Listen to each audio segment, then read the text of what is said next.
जय माँ सरस्वती। पढ़ने वाले बच्चों के कक्ष में बहुत ही जरूरी है यह चीज जो मैं आपको बताने जा रहा हूँ। यदि बच्चे का मन पढ़ाई में नहीं लगता हो, कम पढ़ाई करता हो, तो पढ़ने वाले कक्ष में मतलब रूम के अंदर माँ सरस्वती वेद व्यास या किसी पढ़ते हुए बच्चे का चित्र लगाएं। घर के उत्तर की ओर ही बच्चे का मुंह होना चाहिए और तस्वीर भी उत्तर की दीवार पर लगी होना चाहिए।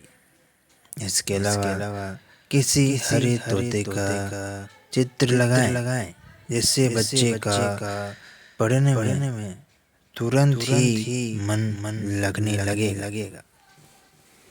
जय माँ सरस्वती।